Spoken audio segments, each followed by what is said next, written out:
शेतकरी मित्रांनो, राऊंडअपचा आज आपण असा एक जुगाड पाहणार आहे की 100 ते 120 ml चा डोस घेऊनच आपल्या वावरामध्ये धुऱ्यावर किंवा बांधावर किती भयंकर तण गवत झालं असेल पूर्णपणे खतम ते गवत मरणार आहे। फक्त पंपामध्ये आपल्याला राऊंडअप सोबत दोन गोष्टी घ्यायच्या आहेत आणि ह्या दोन्ही गोष्टी शक्यतो आपल्या घरीच उपलब्ध असतात। डोस किती घ्यायचा, तण कसं मरणार आहे आणि त्या दोन गोष्टी कोणत्या आहेत हे सविस्तर माहिती आजच्या व्हिडिओमध्ये आपण पाहणार आहे। म्हणून व्हिडिओ तुम्ही शेवटपर्यंत पहा। तुम्ही जर नवीन असाल तर काळा बटन दाबून द्या, सबस्क्राइब करून घ्या, म्हणजे रोजचे व्हिडिओ तुमच्यापर्यंत येत राहणार आहे। शेतकरी मंडळी, मी आपला शेती मित्र, शेतकरी बांधवांना योग्य माहिती भेटावी हाच आपला प्रामाणिक प्रयत्न आहे। पावसाळ्यामध्ये भयंकर पाऊस पडतो आणि आपल्या धुऱ्यावरती, बांधावरती किंवा शेतामध्ये खूप जास्त तण निघते आणि वेगवेगळ्या प्रकारचं गवत तण निघते। यासाठी बरेचसे आपले शेतकरी मंडळी राऊंडअपची फवारणी करतात। आता राऊंडअप म्हणजे फक्त नाव झालं, यामध्ये जो घटक आहे तो म्हणजे ग्लायफोसेट 41% हा घटक आहे आणि राऊंडअप या नावानं तो विक्री होते।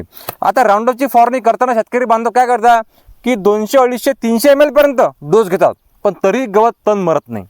जो राऊंडअपचा पंप आपण फवारणी करता भरणार आहे, यामध्ये दोन गोष्टी आपल्याला घ्यायच्या आहेत। त्यामधलं पहिलं आहे ते म्हणजे निंबू। निंबू का बरं? जो फवारणीचं पाणी आपण फवारणी करता घेतो ते जर खराब असेल, त्याचा pH कमी झाला असेल तर रिझल्ट भेटत नाही। आणि निंबू हे उत्तम प्रकारे pH बॅलन्सर म्हणून काम करते।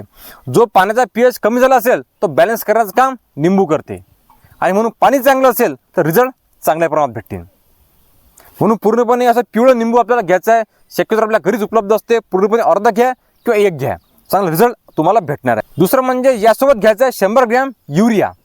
आता युरिया काय काम करणार आहे? जे गवत मारण्याची प्रोसेस असते, प्रक्रिया असते, हे जलद गतीने करते, गवत तण लवकर मरते। आणि निंबू आणि युरिया शेतकऱ्या घरी असतातच।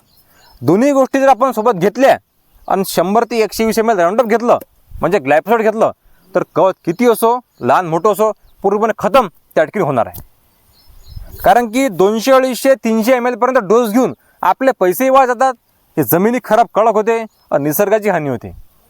आणि हे दोन गोष्टीचा काही जास्त खर्च लागत नाही, म्हणजे याला खर्चच नाही आहे। हा जुगाड तुम्ही करून पहा। तुम्हाला जर प्रत्यक्षामध्ये पाहायचं असेल तर एका पंपामध्ये फक्त आपण राऊंडअप घ्या म्हणजे ग्लायफोसेट घ्या आणि एका पंपामध्ये ग्लायफोसेट, निंबू अधिक युरिया घ्या, रिझल्ट तुमच्या समोर तुम्हाला येणार आहे। गवत किती मोठं असेल पूर्णपणे मरणारच आहे। मागच्या 3 वर्षापासून आपण तो प्रयोग करत आहे आणि म्हणून आपण पंपामध्ये डोस कमी घेतो, या दोन कारणामुळे। तुम्हाला माहिती कशी वाटली? तुम्ही याच्या अगोदर ही जी फवारणी केली होती का? निंबू युरिया घेतला होता काय? तुम्हाला काय रिझल्ट आला ते पण कमेंट करा, म्हणजे बाकी आपले शेतकरी बांधव ते पाहतील आणि त्यांना याचा फायदा होणार आहे। शेतकरी बांधवांना योग्य माहिती भेटावी, कामाची माहिती भेटावी हाच आपला प्रामाणिक प्रयत्न आहे। कारण आता कोणत्याही गोष्टीचे भाव वाढलेले आहेत, राऊंडअपचे भाव वाढलेले आहेत।